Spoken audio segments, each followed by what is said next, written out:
आज के वीडियो में आपको एक ऐसी प्रेम कहानी सुनाएंगे जो न केवल प्रेम कहानी है बल्कि उसके पीछे कई तरह की परतें छुपी हुई हैं। जैसे कि पुलिस का करप्शन, पैसे की ताकत, सत्ता का नशा, ईमानदारी के साथ गवाही देने का अंजाम, प्यार मोहब्बत में परिवार को चुनने का एक अनोखा फैसला और साथ ही साथ एक अटूट प्यार मोहब्बत की कहानी में हल्की हल्की बेवफाई की खुशबू। कुल मिला के ये कहें कि ये जो कहानी है ये बहुत कुछ सिखाएगी अगर इस वीडियो को आप लास्ट तक देखेंगे। चलिए कहानी की शुरुआत करते हैं और ये कहानी आज से ठीक 16 साल पहले की कहानी है। और ये कहानी इसलिए भी बहुत ज़्यादा इंटरेस्टिंग थी क्योंकि इस कहानी में एक तरफ एक बहुत ही साधारण गरीब परिवार का लड़का और दूसरी तरफ एक बेहद अमीर और बहुत ही रिच फैमिली की लड़की। आपने लक्स कोजी का नाम सुना होगा। जी हाँ, वही लक्स कोजी जिसका इनरवियर आप सब पहनते होंगे। उसी लक्स कोजी के मालिक की बेटी जिसका नाम है प्रियंका तोड़ी और एक बहुत ही साधारण सा गरीब परिवार का लड़का, मुस्लिम लड़का जिसका नाम था रिजवानुर रहमान। दरअसल ये दोनों लोग वेस्ट बंगाल के कोलकाता के रहने वाले थे। इन दोनों के बीच में प्यार होता है और इस प्यार के बीच में न ही पैसा आड़े आता है और न ही स्टेटस आड़े आता है और न ही धर्म आड़े आता है। आखिरकार दोनों हर तरह के बंधन को तोड़कर एक नए प्रेम के बंधन में बंधते हैं। लेकिन ज़माने को शायद ये पसंद नहीं था, या यूँ कहिए लड़की के परिवार को पसंद नहीं था। ज़माना तो फिर भी बर्दाश्त कर लेता। दोस्तों, आमतौर पर एक तंज किया जाता है कि खूबसूरत लड़कियों को बहुत ही सच्चा प्यार अमीर लड़कों से होता है, पैसे वालों से होता है। लेकिन इस कहानी में बिल्कुल उलट मामला है। एक बेहद अमीर लड़की जो कि बेहद गरीब लड़के से प्यार कर बैठती है। इन दोनों की मुलाकात होती है एक इंस्टीट्यूट में। दरअसल रिजवान एक टीचर थे और प्रियंका उन्हीं की स्टूडेंट थी। हुआ यूँ कि रिजवान पढ़ाई लिखाई करने के बाद कोलकाता के एक इंस्टीट्यूट में ग्राफिक डिज़ाइनिंग के टीचर के तौर पर मुकर्रर किए गए और उन्हीं के इंस्टीट्यूट में एक लड़की दाखिला लेती है, 23 साल की। उसका नाम प्रियंका तोड़ी होता है और ये मशहूर बिजनेसमैन अशोक तोड़ी की बेटी होती है। इंस्टीट्यूट में एडमिशन लेने से पहले न तो प्रियंका को रिजवान के बारे में कोई जानकारी थी और न ही रिजवान को प्रियंका के बारे में कोई जानकारी थी। दोनों एक दूसरे से बेहद अनजान थे। लेकिन जब इंस्टीट्यूट में एडमिशन हो जाता है और प्रियंका रिजवान की स्टूडेंट बन जाती है तो रिजवान एक हंसमुख लड़का और न केवल हंसमुख बल्कि ग्राफिक डिज़ाइनिंग के इस कोर्स को बहुत ही रोचक अंदाज में पढ़ाने का हुनर रखने वाला 27 साल का रिजवान, उसके इस हुनर से प्रियंका प्रभावित हो गई। आखिरकार प्रियंका ने एक दिन रिजवान को बहुत ही सलीके के साथ कह दिया, सम्मानित अंदाज में कहा कि सर, आपका अंदाज और आपका व्यक्तित्व हमें बहुत प्रभावित करता है। आप बहुत अच्छे हैं, आप बहुत ही सलीकेमंद इंसान हैं। लेकिन यहाँ रिजवान को शायद बहुत ज़्यादा कुछ समझ में नहीं आया। रिजवान को ये लगा कि केवल ये एक स्टूडेंट और टीचर की कहानी है और एक स्टूडेंट जो है वो एक टीचर से प्रभावित है, इससे ज़्यादा कुछ नहीं है। लेकिन प्रियंका के मुंह से इतना सुनने के बाद रिजवान के हाव भाव में हल्की फुल्की तब्दीली तो आ गई और ये तब्दीली प्रियंका बहुत आसानी से महसूस कर रही थी। ये दिन गुजरता रहा। रिजवान और प्रियंका एक दूसरे को धीरे धीरे दिल ही दिल में पसंद करने लगे और आखिरकार एक दिन वो आ गया जब प्रियंका ने बाज़ाब्ता तौर पर रिजवान को अपने हाथ में हाथ रख करके कह दिया, सर, आप हमारे जीवन साथी हो। इतना सुनना था कि रिजवान की मानो सांसें रुक गई हों। आखिरकार रिजवान भी एक नौजवान लड़का था, उसकी शादी नहीं हुई थी, वो भी शादी करना चाहता था और मन ही मन में वो भी प्रियंका से प्यार करने लगा था। हुआ यूँ कि एक दिन रिजवान और प्रियंका ने यह तय किया कि क्यों ना हम इस स्टूडेंट और टीचर के रिश्ते से आगे बढ़ करके एक नए रिश्ते की शुरुआत करें और उस रिश्ते को शायद ज़माना एक्सेप्ट ना करे, लेकिन हम एक दूसरे को एक्सेप्ट करने के लिए तैयार हैं। क्योंकि रिजवान की हैसियत और प्रियंका की हैसियत में ज़मीन आसमान का फ़र्क था और ये बात प्रियंका को बहुत अच्छी तरीके से पता थी कि अगर हम अपने पिता से रिजवान के बारे में जिक्र करेंगे और कहेंगे कि हमें रिजवान से शादी करनी है तो उसके पिता अशोक तोड़ी शायद कभी नहीं मानेंगे। यही वजह है कि प्रियंका और रिजवान दोनों ने म्यूचुअली ये फैसला किया कि क्यों ना इसको एक अंजाम तक पहुँचाया जाए और इसको शादी के बंधन में जाहिर है कि स्पेशल मैरिज एक्ट के तहत ही बांधा जा सकता था। आखिरकार दोनों ने फैसला किया। 18 अगस्त 2007 को प्रियंका और रिजवान स्पेशल मैरिज एक्ट के तहत एक खूबसूरत शादी के बंधन में बंध गए। रिजवान और प्रियंका ने शादी तो कर ली, लेकिन इसके बाद का मरहला आसान नहीं था और ये बात रिजवान और प्रियंका को बहुत अच्छी तरीके से पता थी। रिजवान ने प्रियंका से कहा कि वो अपने फादर के पास जाए और बहुत ही पोलाइटली उन्हें अपनी इस शादी के बारे में जानकारी दे दे। रिजवान के कहने पर प्रियंका अपने फादर के पास गई और अशोक तोड़ी से कहा, आप मेरे पिता हैं, आप मेरे सब कुछ हैं, मैं आपसे एक खुशी मांगना चाहती हूँ और वो खुशी ये है कि मैं एक लड़के से प्यार करती हूँ और मैंने शादी कर ली है। उस लड़के का नाम है रिजवानुर रहमान। इतना सुनना था, पिता अशोक तोड़ी की तिवरियां चढ़ गईं। उन्हें लगा ये क्या हो गया, मैंने तो ख्वाबों में न सोचा था कि मेरा दामाद एक मुसलमान बनेगा, वो भी बेहद साधारण गरीब परिवार का। अशोक तोड़ी ने अपना फैसला सुना दिया कि मैं इस बात से कतई सहमत नहीं हूँ कि मेरा कोई दामाद मुसलमान के रूप में हो। और ये बात प्रियंका तोड़ी को भी समझ में आ गई कि शायद अब हमें अपने पिता से अब इसके आगे की कोई उम्मीद रखना फजूल है। वो वहाँ अपने तमाम कुछ दस्तावेज़ात और कुछ ज़रूरी चीज़ें लेकर के रिजवान के घर आ गई और एक बहू के रूप में रिजवान की माँ किश्वर जहाँ से आशीर्वाद लिया। किश्वर जहाँ ने अपने बेटे और बहू दोनों को आशीर्वाद दिया और कहा, जियो, खुश रहो, फूलो फलो, आज से तुम एक नई ज़िंदगी की शुरुआत कर रहे हो। इधर तो खुशी थी, लेकिन उधर मानो हिरोशिमा और नागासाकी पर बम गिरने जैसा था। और वैसा ही हुआ। आखिरकार अशोक तोड़ी के पूरे परिवार में सन्नाटा छा गया और उसके बाद अशोक तोड़ी अपने परिवार के कुछ सदस्यों के साथ रिजवान के घर पर आ धमके और उनसे कहा कि हमें किसी भी कीमत पर यह रिश्ता मंजूर नहीं है, हम अपनी बेटी को लेने के लिए आए हैं, आप हमें बेटी हमारे हवाले कर दीजिए। लेकिन चूंकि रिजवान और प्रियंका दोनों एक दूसरे से प्यार करते थे, मोहब्बत करते थे और ये बात उनके घर वालों को भी पसंद थी, यानी रिजवान के घर वालों को। अब ऐसी सूरत में रिजवान के घर वाले बिल्कुल नहीं चाहते थे कि अब उनकी बहू प्रियंका दोबारा से अपने मायके इस तौर पर चली जाए कि उनके बेटे से उसका रिश्ता ख़त्म हो जाए।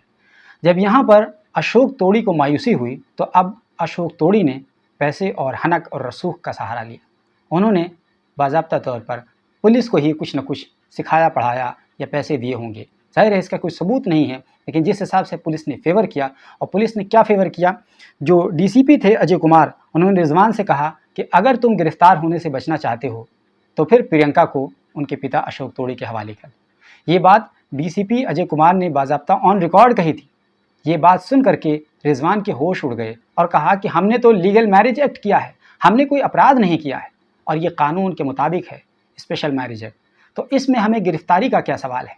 इस पर डीसीपी अजय कुमार ने कहा, जानते नहीं हो, कानून के हाथ बहुत लंबे होते हैं, इतने लंबे होते हैं कि हम तुम्हें वहाँ से पकड़ लेंगे जहाँ तुम्हारे वहम गुमान में भी नहीं होगा। ये सुन करके रिजवान डर गया, लेकिन हिम्मत नहीं हारी, प्रियंका और ख़ुद के बचाव की पूरी कोशिश करने लगा। इस बीच अशोक तोड़ी के परिवार ने एक बहुत ही शानदार स्क्रिप्ट लिखी और स्क्रिप्ट ये थी कि 8 सितंबर को फ़ोन आता है प्रियंका के पास और उधर से कहा जाता है कि उनके पिता अशोक तोड़ी की तबीयत ख़राब है, हार्ट अटैक आया है, हॉस्पिटल में एडमिट हैं, आपको जाना चाहिए। ये सुन करके प्रियंका का दिल पिघल जाता है। वो रिजवान से पूछती है, रिजवान कहता है तुम्हारे पिता हैं, ज़रूर जाना चाहिए। लेकिन रिजवान सतर्क रहता है क्योंकि अभी चंद ही दिनों की कहानी है, ये तमाम चीज़ें हो रही थी, धमकियाँ और हर तरह की बातें हो चुकी थी, इसलिए रिजवान सतर्क था, प्रियंका भी सतर्क थी। इसी वजह से लिखित समझौता हुआ और लिखित समझौते में केवल 1 हफ्ते का समय दिया गया और ये कहा गया कि 1 हफ्ते में वापस आ जाएगी प्रियंका अपने पिया के घर यानी रिजवान के घर। इस समझौते के तहत प्रियंका अपने मैके चली गई। उनके पिता अशोक तोड़ी हॉस्पिटल में थे, लेकिन ये बात अब तक कंफर्म नहीं हो पाई कि अशोक तोड़ी की वाकई में तबीयत ख़राब थी या पूरी वो एक स्क्रिप्ट और कहानी थी और उस कहानी में एक किरदार हॉस्पिटल और डॉक्टर्स का भी था। और इस कहानी में इसलिए भी झोल समझ में आ गया क्योंकि ये जो बॉन्ड साइन किया गया था, समझौता हुआ था 1 हफ्ते में वापस आने का, वो विफल साबित हुआ क्योंकि ये केवल एक चाल थी शायद प्रियंका को बुलाने की और उसके बाद दोबारा से प्रियंका वापस नहीं आ पाई। जाते वक्त प्रियंका ने रिजवान से ये कहा था, मैं आऊँगी, ज़रूर आऊँगी, मेरा तुम इंतज़ार करना, मुझे मत भूलना, चाहे महीनों लग जाएं, सालों लग जाएं, मेरा इंतज़ार करना। रिजवान ने बरजस्ता कहा था, मैं जीवन भर इंतज़ार करूँगा, मैं तुम्हारा रास्ता देखूँगा। लेकिन ये रिजवान और प्रियंका की बिल्कुल आखिरी बातचीत थी। उसके बाद रिजवान और प्रियंका की क़यामत तक बातचीत नहीं हो सकेगी क्योंकि रिजवान अब इस दुनिया में नहीं है। हुआ यूँ कि जब 1 हफ्ते के बाद में अशोक तोड़ी के परिवार के लोगों ने प्रियंका को वापस भेजने से इनकार कर दिया और प्रियंका को इतना कुछ सिखाया पढ़ाया कि प्रियंका खामोश हो गई, तो फिर इस सूरत में प्रियंका को पाने के लिए रिजवान लीगल रास्ते तलाश करने लगा और उसी तलाश के तहत 19 सितंबर सन 2007 को association for protection of democratic rights को एक चिट्ठी लिखी और उस चिट्ठी में उसने जो लिखा वो शब्दशः मैं आपको पढ़ के सुना देता हूँ। उस चिट्ठी में रिजवान ने लिखा था, मैं भारत का एक संजीदा और ईमानदार नागरिक हूँ, मैंने हमेशा संविधान की इज्जत की है, बालिग होने के नाते हमने कानून के रास्ते जाकर एक दूसरे से शादी की है, प्लीज़ मेरी बीवी से मिलाने में मेरी मदद कीजिए। ये चिट्ठी 19 सितंबर 2007 की है। उसके ठीक 2 दिन के बाद यानी 21 सितंबर सन 2007 को रिजवान की लाश मिलती है दमदम के इलाके में रेलवे ट्रैक पर। यहीं से कहानी एक नया मोड़ ले लेती है। अभी तक सुगबुगाहट थी, मीडिया में हल्की फुल्की कहानियां चल रही थी, क्योंकि ये जो दोनों शादियां थीं बिल्कुल अलग अलग धारे की थी। एक बेहद अमीर और एक बेहद गरीब दोनों की शादी थी। इसको लेकर मीडिया में सुगबुगाहट थी। लेकिन जब रिजवान की मौत की खबर सामने आती है तो मानो पूरे कलकत्ता में हंगामा समझ जाता है, क्योंकि रिजवान की इस तरह की मौत की खबर सुन करके हर कोई चकित और हैरान रह गया और सबका खून खोल गया। और ख़ास बात ये थी कि एकदम साफ सुथरे कपड़े में रिजवान अपने घर से निकला था। सिर्फ पानी पी करके एक फ़ोन कॉल अटेंड करने के बाद में वो अपने घर वालों से ये कह करके निकला था, बस जल्द ही वापस आ रहा हूँ। लेकिन उसके बाद वो वापस नहीं आया। उसके बाद रिजवान के घर पर कुछ ही देर के बाद एक मैसेज आता है और कहा जाता है कि रिजवान इज़ नो मोर। रिजवान अब इस दुनिया में नहीं है। उसकी माँ किश्वर जहाँ की चीख निकल जाती है, उसके भाई रोते पीटते हैं और उसके पूरे परिवार में सन्नाटा और मातम सा पसर जाता है। मामला पुलिस तक पहुँचता है। पुलिस जांच करती है और जांच में पुलिस ये रिपोर्ट दे देती है कि रिजवान ने खुदकुशी की है। जैसे ही ये बात सामने आती है कि रिजवान ने खुदकुशी की है, एक बार फिर से एक आंदोलन के नुमा कोलकाता में हंगामा मच जाता है। बसों और कारों को तोड़ फोड़ मचाया जाता है। 2007 की ये घटना मीडिया में आग की तरह फैल गई। आखिरकार पुलिस ने इसमें बहुत ज़्यादा संदिग्धता दिखाई थी। जैसा कि हमने आपको शुरू में बताया कि इस पूरे केस में अगर आप महसूस करते जाएंगे तो आपको कई तरह के कैरेक्टर्स दिखते चले जाएंगे। अब कैरेक्टर की शुरुआत होती है पुलिस की, क्योंकि बारी पुलिस की थी और पुलिस की यहाँ पर एक संदिग्धता नज़र आती है। पुलिस प्राइमा फेसी ये कह देती है कि खुदकुशी है, जबकि अभी पोस्टमार्टम रिपोर्ट भी सामने नहीं आई थी। उसके बाद एक अफवाह फैल जाती है कि रिजवान की लाश को गायब कर दिया गया है मॉर्चरी से, ताकि सबूत को मिटाया जा सके। उसके बाद मानो कि कोलकाता में तूफान समझ जाता है, क्योंकि पुलिस का चेहरा इसमें साफ साफ संदिग्ध नजर आ रहा था। और यह साफ साफ नजर आ रहा था कि पैसे के पहाड़ के नीचे पुलिस की नैतिकता ढेर हो गई है। आखिरकार पुलिस का चेहरा इस पूरे मामले में उस वक्त और ज़्यादा एक्सपोज हो गया जब कोलकाता के पुलिस कमिश्नर प्रसून मुखर्जी ने एक बयान दे दिया। तो उन्होंने कहा कि बेटी को वापस घर बुला रहे पिता अशोक तोड़ी की मदद करना पुलिस का फर्ज था, और पिता अशोक तोड़ी ने बेटी को 23 साल तक पाला पोसा, और एक सुबह पता चला कि बेटी पिता को छोड़कर किसी अनजान लड़के के साथ ज़िंदगी बसर करने चली गई है, तो माँ बाप को ये मंजूर नहीं हो सकता था। ये बयान पुलिस कमिश्नर प्रसून मुखर्जी ने दिया था, और इस बयान के सामने आने के बाद और भी ज़्यादा हंगामा मच गया, क्योंकि साफ साफ नज़र आ रहा था कि पुलिस अशोक तोड़ी का पक्ष ले रही है। और शायद लोगों का शक पुलिस पर दबाव का इसलिए भी सही था क्योंकि प्रसून मुखर्जी दबाव में थे, पैसे के दबाव में थे। हुआ यूँ कि जब प्रसून मुखर्जी कलकत्ता क्रिकेट एसोसिएशन अध्यक्ष के पद के लिए चुनाव लड़ रहे थे, तब पैसे से मदद की थी अशोक तोड़ी ने प्रसून मुखर्जी की, और उसी का आज वो एहसान चुका रहे थे उनकी बेटी प्रियंका को वापस दिलाने के रूप में। रिजवान के इस पूरे केस में प्रसून मुखर्जी का जो किरदार था वो बहुत ज़्यादा मशकूक हो गया था, और ये दबाव लगातार सरकार पर बढ़ता जा रहा था। और उस वक्त मुख्यमंत्री थे बुद्धदेव भट्टाचार्य। बुद्धदेव भट्टाचार्य दरअसल कम्युनिस्ट पार्टी के लीडर थे, और कम्युनिस्ट की सरकार बहुत प्रेशर में हो गई थी, क्योंकि मुसलमान एक बड़ी संख्या में वहाँ हैं, और यहाँ पर पूरा मामला पॉलिटिसाइज हो गया था।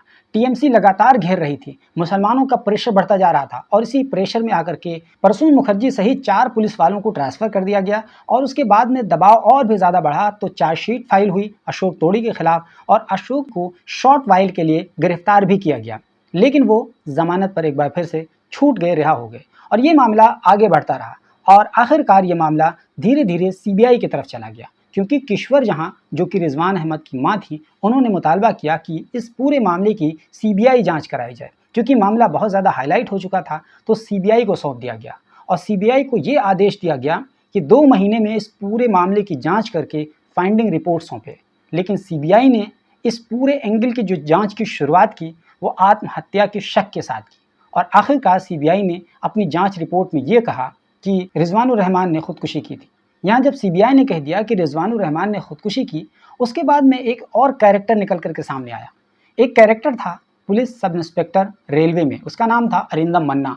अरिंदम मन्ना को जब ये बात पता चली कि रिजवानुर रहमान के इस पूरे मामले को सुसाइड केस बताया जा रहा है, तो अरिंदम मन्ना ने आकर के बयान दिया और कहा कि हमने ये चीज़ देखा कि उस पूरे एरिए में, क्योंकि हम ट्रैक पर थे, और हमने देखा कि कोई भी शख्स सुसाइड नहीं कर रहा था, पूरी तरीके से रिजवानुर रहमान को मारा गया था, उसका मर्डर किया गया था। लेकिन अरिंदम मन्ना का ये ईमानदारी भरा बयान उसी के गले की फांस बन जाएगा, ये शायद अरिंदम मन्ना ने भी नहीं सोचा होगा। और आखिरकार इस पूरे बयानबाजी के ठीक 1.5 साल के बाद 11 फरवरी 2009 को अरिंदम मन्ना की लाश उसी इलाके के एक रेलवे ट्रैक पर मिलती है। 2 मौतें हो चुकी थीं। अरिंदम मन्ना अगर ईमानदारी के साथ गवाही न देते तो अरिंदम मन्ना आज जिंदा होते। रिजवानुर रहमान अपने प्यार को अगर छोड़ देते तो आज वो भी जिंदा होते। इन्होंने अपने प्यार को मजबूती से पाने का प्रयास किया, इन्होंने ईमानदारी के साथ गवाही देने की कोशिश की और दोनों का नतीजा मौत के रूप में हुआ। और इत्तेफाक देखिए कि अरिंदम मन्ना की मौत को भी रिजवानुर रहमान की मौत की तरह ही सुसाइड बताने का प्रयास किया गया। उसके बाद एक बार फिर बवाल हुआ, यानी बवाल दल बवाल होता रहा और इस पूरे केस में मामला आगे बढ़ता चला गया। उधर दूसरी तरफ प्रियंका कुछ दिनों तक खामोश रहीं, घर पे बैठी रहीं, लेकिन जब उन्होंने मुंह खोला तो अपने परिवार और अपने पिता के खिलाफ कुछ भी नहीं बोला, उल्टा रिजवान और उसके परिवार वालों के खिलाफ बोला। उन्होंने कहा कि रिजवान अपने परिवार वालों से परेशान थे। साथ ही उन्होंने रिजवान के भाई रुकबानुर रहमान का नाम लिया और उनके एक दोस्त पप्पू उनका नाम लिया और ये कहा कि ये दोनों परेशान करते थे। इसके साथ ही प्रियंका ने इस बात से भी इनकार कर दिया कि उसके ऊपर किसी भी प्रकार का पुलिस का कोई दबाव है। यानी कुल मिला के ये कहें कि प्रियंका के जज्बात 360 डिग्री घूम गए और अपने बात से वो मुकर गई। ये सब कुछ देखने के बाद रिजवान की मां किशोर जहां ने इस पूरे मामले को कोलकाता हाईकोर्ट में चुनौती दे दी और कोलकाता हाईकोर्ट में उन्होंने याचिका दाखिल करते हुए ये कहा कि रिजवान की आत्महत्या वाली बात फर्जी है, रिजवान की हत्या की गई है और इससे पहले रिजवान को उनके ससुर या यूँ कहें कि प्रियंका के पिता अशोक तोड़ी ने रिजवान को इस पूरे मामले में धमकी दी थी और उसके बाद ही रिजवान की हत्या हो गई। इसके जवाब में अशोक तोड़ी ने हाई कोर्ट में एक एफिडेविट दाखिल किया और उस हलफनामे में उन्होंने साफ साफ इनकार कर दिया कि प्रियंका और रिजवान की शादी हुई थी, यानी उन्होंने इसको खारिज कर दिया। उन्होंने किस बुनियाद पर खारिज किया? दरअसल रिजवान और प्रियंका की शादी के कागजात को बहुत ही चतुराई के साथ एक कहानी बना करके जला दिया गया था, क्योंकि अब कोई सबूत नहीं बचा था। इसकी वजह से उन्हें ये बात कहना आसान था कि इनकी कोई शादी नहीं हुई थी। तो इस हलफनामे के जवाब में अब किशोर जहां के लिए एक मुश्किल टास्क था कि अब वो इस बात को साबित करें कि रिजवान और प्रियंका की शादी हुई थी। बहरहाल ये पूरा मामला ये कोर्ट में चल रहा है और ताज़ा स्थिति ये है कि ये पूरा मामला कोर्ट में है। लगभग 16 साल बीत चुके हैं। अशोक तोड़ी और किशोर जहां दोनों इस केस को फाइट कर रहे हैं और अभी तक केस बेनतीजा है। इस बीच हुआ यूँ कि टीएमसी ने किशोर जहां के बड़े बेटे रुकबानुर रहमान को कैश करा लिया और 2011 के चुनाव में उन्हें छपरा से टिकट दे दिया और छपरा से वो चुनाव जीत भी गए, यानी वो विधायक बन गए। रिजवानुर रहमान के बड़े भाई रुकबानुर रहमान टीएमसी के टिकट पर 2011 से 2016 के लिए निर्वाचित हो गए, चुनाव जीत गए। यानी रिजवान की मौत के बाद रिजवान के घर वालों का लाइफ स्टाइल बेहतर हो गया, पैसे आ गए, भाई विधायक बन गया, अच्छा घर और मकान बन गया। उधर प्रियंका अपनी अलग ज़िंदगी में मसरूफ़ हो गई, कई बार अलग अलग मौक़ों पर नज़र आती हैं। वो फ़िलहाल पापा के बिज़नेस लक्स कोज़ी में एडवर्टीज़मेंट डिपार्टमेंट की हेड हैं, मस्ती से लाइफ एंजॉय कर रही हैं। फ़िलहाल वो लगभग 39 साल की हो गई हैं, लेकिन अब तक उन्होंने शादी नहीं की है और ऐसा लगता है कि आगे शादी करने का कोई इरादा भी नहीं है। यानी एक तरीके से प्रियंका और रिजवान की ये लव स्टोरी एक ऐसी दुखद कहानी है जिसके अलग अलग पहलू से अलग अलग मौके निकलते हैं। कहीं विधायक बनने का सुख है, कहीं एक दूसरे बेटे की मौत और उस पर इंसाफ ना मिलने का गम है। कुल मिला के ये कहें कि प्रियंका की एक अलग सेटल लाइफ है, उनके पिता अशोक तोड़ी बाज़ाब्ता अपना बिजनेस कर रहे हैं। रिजवान की मां किशोर जहां अपने विधायक बेटे रुकबानुर रहमान के साथ एक अच्छे से घर में रह करके इस केस को लड़ रही हैं और इंसाफ का इंतज़ार कर रही हैं। अब समझ में नहीं आता कि इस पूरी कहानी में इंसाफ क्या मिलेगा। क्या अगर अशोक तोड़ी को सज़ा होती है तो क्या रिजवान की ज़िंदगी वापस आ जाएगी? क्या प्रियंका दोबारा से रिजवान के घर की बहू बनेंगी? ऐसा मुमकिन नहीं है। जाहिर सी बात है, इसमें इंसाफ की अब कोई उम्मीद नहीं है। केवल इस कहानी से सबक लिया जा सकता है। कहानी सबक सिखाती है, बहुत तरह के सबक सिखाती है। वैसे इस पूरी कहानी में आप देखने वालों को कौन सा सबक समझ में आया है और इससे आपको क्या कुछ समझ में आया, आप इस बात को कमेंट बॉक्स में लिखिए और हमारे चैनल पर पहली बार आए हैं तो प्लीज़ ज़रूर सब्सक्राइब कर लीजिए।